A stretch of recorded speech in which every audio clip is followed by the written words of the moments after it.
जय श्री श्याम, राधे राधे। मैं आज आपको 10 रुपये के नोट के बारे में बताऊंगा। 10 रुपये का नोट का सफ़र काफ़ी लंबे समय से चले आ रहे हैं।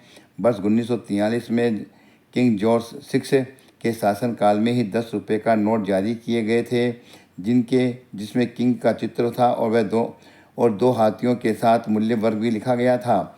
1943 के नोटों पर सीडी देशमुख के हस्ताक्षर होते थे। 1967 से 1992 के बीच 10 रुपये के अशोक स्तंभ वाले वाटर वाले नोट भी जारी किए गए थे।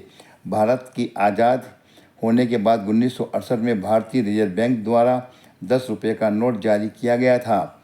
मैं आज आपको जो मेरे पास नोट उपलब्ध है उसके बारे में बताऊंगा। मैं उसके आगे भी आपको कुछ बताने की कोशिश करूंगा। मेरे पास बस 1982 में भारतीय रिजर्व बैंक द्वारा छापा गया नोट है, जिस पर आईजी पटेल के हस्ताक्षर हैं, जो रिजर्व बैंक के गवर्नर वर्ष 1977 से 1982 तक रहे थे। जिनके नोट के पीछे की तरफ एक नाव व शिप का चित्र बना था। यह एक मूल्यवान भारतीय संग्रही नोट है। वह काफ़ी लोकप्रिय भी है, क्योंकि कुछ खास तरह के नोटों की कीमत काफ़ी अधिक होती है। आईजी पटेल वर्ष 1977 से 1982 तक भारतीय रिजर्व बैंक के गवर्नर रहे थे। वर्ष 1977 से 1982 तक सभी नोटों पर आईजी पटेल के ही हस्ताक्षर होते थे। इस नोट की कीमत उसकी स्थिति पर निर्भर करती है। कुछ खास संग्रहणीय नोटों की कीमत बहुत ज़्यादा होती है। 10 रुपये के नोट पर नाव का चित्र होने से उसकी कीमत बढ़ जाती है, क्योंकि यह नोट अब दुर्लभ हो गए हैं। यह सीमित संख्या में ही भारतीय रिजर्व बैंक द्वारा जारी किए गए थे। 10 रुपये के पुराने नोटों की कीमत 10 रुपये से लेकर हजारों रुपये तक हो सकती है। जो नोट की दुर्लभता व ऐतिहासिक महत्व, जैसे इस पर मौजूद चित्र, हस्ताक्षर व सीरियल नंबर पर, सब उसकी स्थिति पर भी निर्भर करती है। भारत के आज़ाद होने के बाद 1968 में भारतीय रिजर्व बैंक द्वारा 10 रुपये का नोट जारी किया गया था, जिसके अग्रभाग में अशोक स्तंभ का चित्र है। वह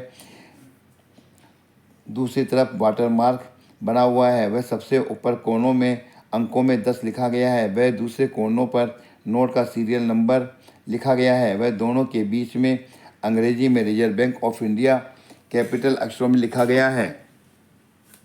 वह अशोक स्तंभ व वाटरमार्क के बीच में हिंदी में भारतीय रिजर्व बैंक लिखा गया है। वह इसके नीचे ही अंकों में 10 लिखा गया है, जो काफ़ी मोटे अक्षरों में है। वह 10 के दोनों साइडों में हिंदी व अंग्रेजी में मैं धारक को 10 रुपये अदा करने का वचन देता हूँ लिखा गया है।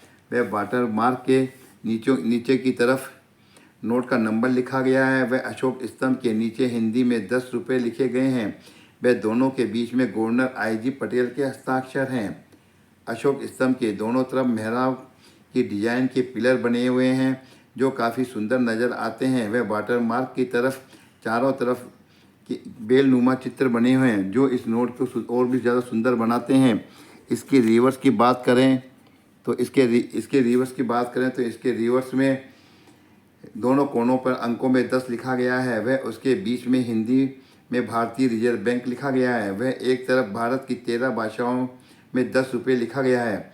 वह नोट के बीच में 2 नावों का चित्र दिखाया गया है। वह नीचे की तरफ दोनों कोनों में हिंदी व अंग्रेजी में 10 लिखा गया है, जो इंग्लिश में 10 रुपीज़ कहा गया है।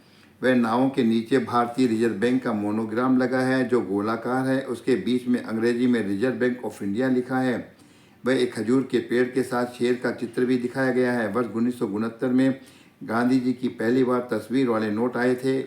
इससे पहले अशोक स्तंभ वाले नोट ही चलन में थे। 1969 में महात्मा गांधी का जन्म शताब्दी वर्ष था, इसीलिए वर्ष 1969 में महात्मा गांधी वाले नोट जारी किए गए। 1990 के दशक में भारतीय नोट 100% कॉटन से बने कागज़ पर ही छापे गए थे, जिसे कॉटन पल्प पेपर भी कहा गया, जो भारतीय करेंसी को टिकाऊ व मजबूत बनाता है। 10 रुपये के नोटों का उद्देश्य भारत की अर्थव्यवस्था में नकदी की आपूर्ति को बनाए रखने के लिए छापे गए थे। यह नोट काले सफ़ेद रंग के होते हैं। इन नोटों का आकार 63 mm चौड़ाई है। वह लंबाई इसकी 123 mm थी। यह नोट वर्तमान में चलन में है और इसका आधा रंग चॉकलेटी होता है। यह अगर नोट आपके पास है तो आप इस नोट को संभाल कर रखिए।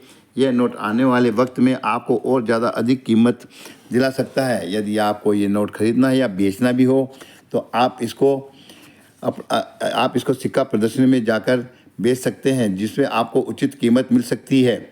यदि आप मेरा ये वीडियो देख रहे हैं तो इसे लाइक करें, साथ ही अगर मेरे चैनल को भी सब्सक्राइब करें, जिससे कि मैं आपको और अधिक नोटों व सिक्कों के बारे में जानकारी दे सकूं। धन्यवाद।